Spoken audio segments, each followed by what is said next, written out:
My name is Zhao Yu, and I'm presenting this project from Seattle. And so this project is what I did during my PhD study at Purdue University with my advisor, Professor Hua Cai. So basically, this project is focusing on incorporating those spatial network information to improve the understanding and the modeling for demand prediction of backshare system expansion. Some background information about backshare system. So backshare is a relatively new transportation system. And this figure in the left shows that the backshare kept gaining higher ridership in the United States. That's over last 10 years. And also, there are only two types of a backshare system. One is a station-based system, another is dockless system. The key distinction is that for station-based system, the users have to check out or return back from or to a station. But so far, at least for United States, the station-based system is still the dominating system type regarding the ridership. So backshare system may have some potential benefits such as traffic congestion reduction and greenhouse gas emission reduction. But to better take advantage of the benefits from those backshare systems, so the cities are implementing different strategies to improve the system.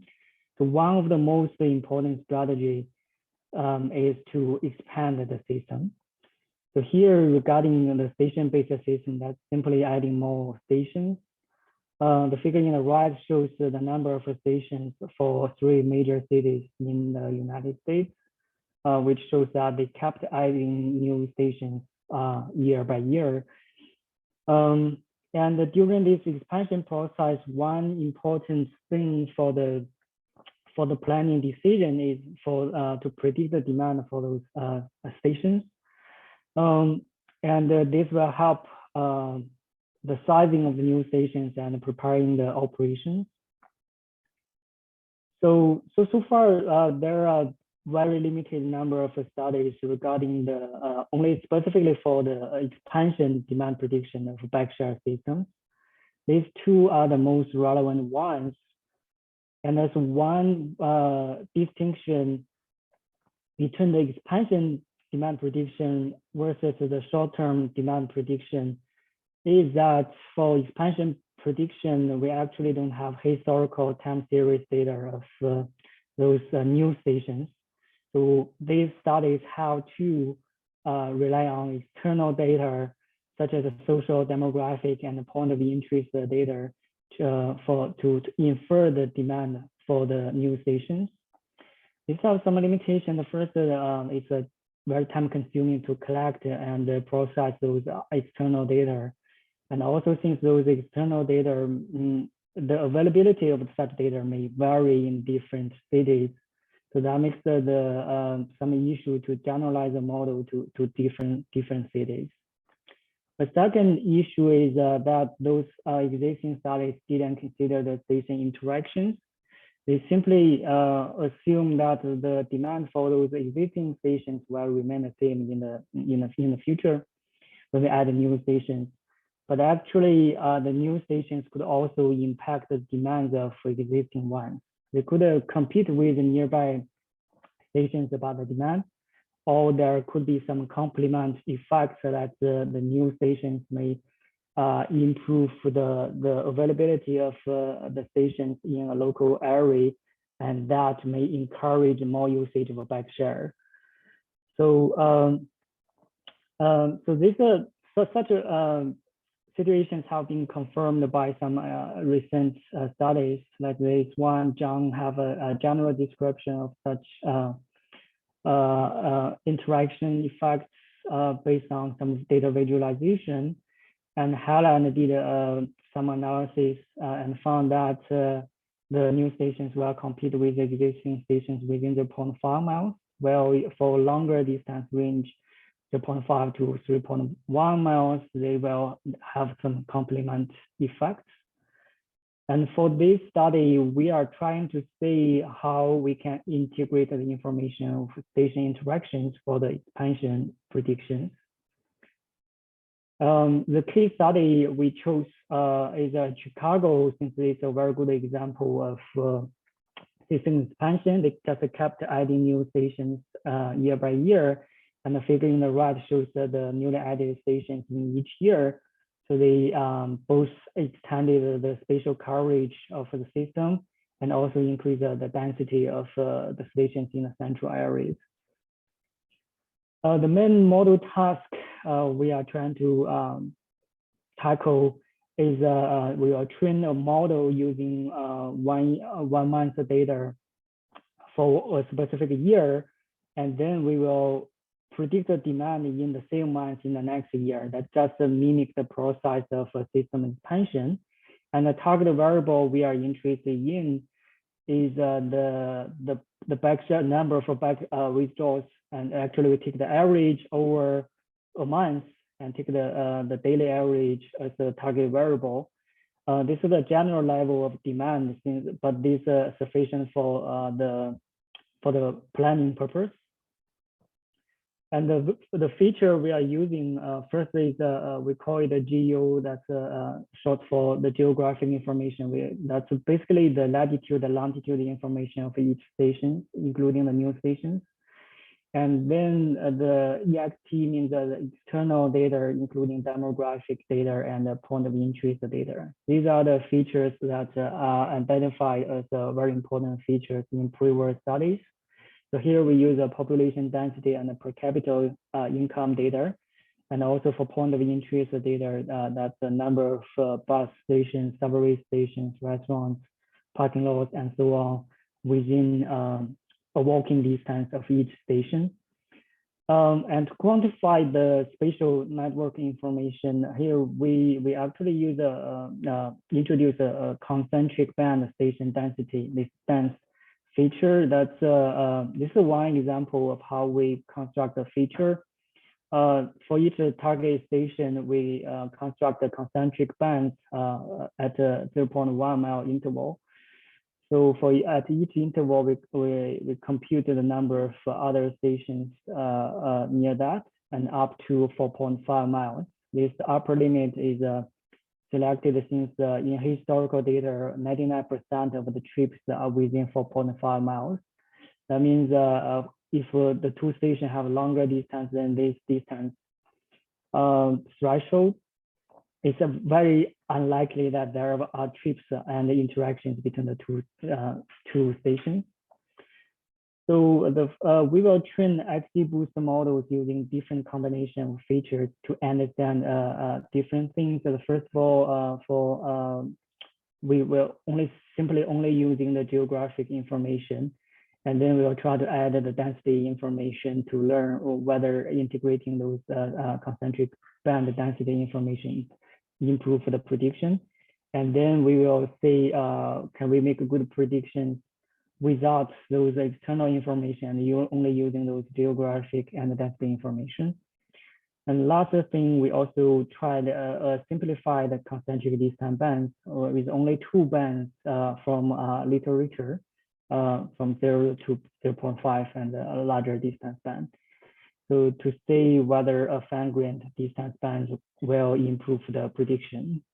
For performance evaluation, we use 2 metrics. One is RMSE to quantify the absolute errors, and the MAP for the percentage errors. So here's the overall performance in different years. So this year is the testing data year.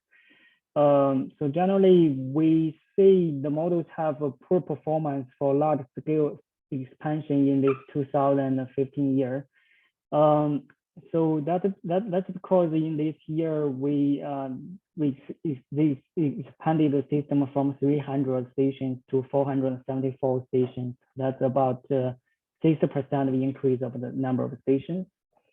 So for the following parts of this study, we only focus on the small scale expansion and only evaluate the overall performance from the following years.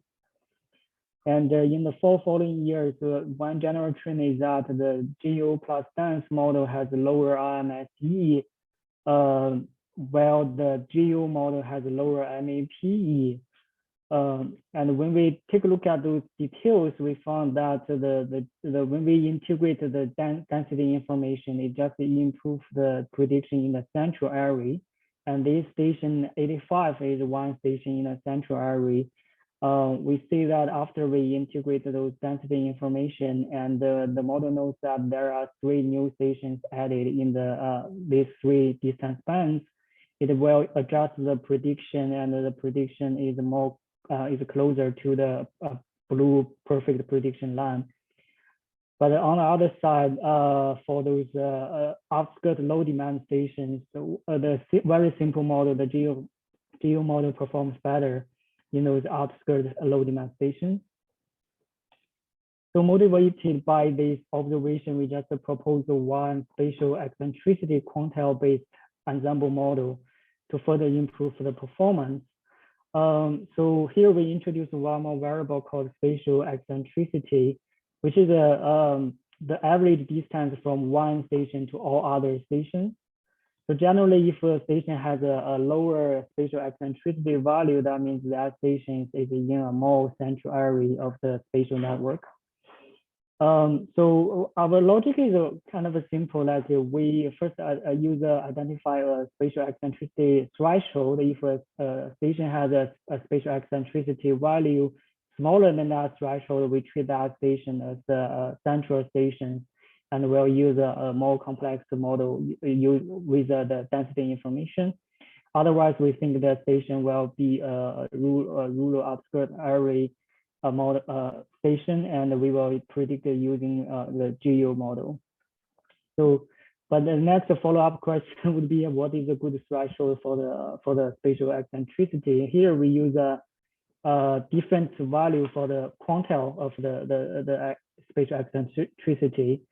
So instead of using the absolute value, we use a quantile because in different years, when a new station is added, the spatial eccentricity of a specific station will also change.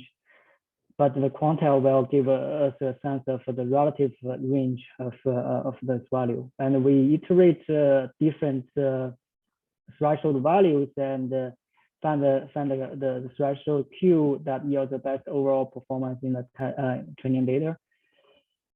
So here's the result. We found that 0.78 is the threshold that yields the best performance for the SEQEM model. And with this value, I actually have the best performance over all those models, and it's better than the EXT for both RMSE and MAPE. That means we can purely using the spatial network information to beat the model using external data. And this figure shows the change of the boundary of the corresponding to the 0.78 spatial eccentricity quantile. It just keeps expanding as the system expands, and also by in later years, it only varies a little. So lots of things, we also compared the fine-grained distance bands versus the simplified bands, and we found that compared with the literature band separation, our model actually improved the RMSE and the MAP to a large extent. And when we took a look at the feature importance from those from these different distance bands, we found that the station density in 0.2 to 0.3 miles actually is the most important feature. And that distance range is also something we may need to pay more attention in our planning process. Some key conclusions is the first, we try to integrate the spatial network structure information in, and found out that actually improves the prediction in the central areas. And the SEQEM model outperforms other models, and specifically that reduces the dependency on the external data. So we test the model on backshare data, but actually the proposed model can also be used for other transportation systems that have station networks. We do have some limitations. The first, we found that the prediction models work poorly for large scale expansion. And second, we will also need to try apply the model to other cities. Yeah, and that's basically everything I want to present today. And thanks for any questions or comments. Great, thanks, Joey. And is there any question from audience?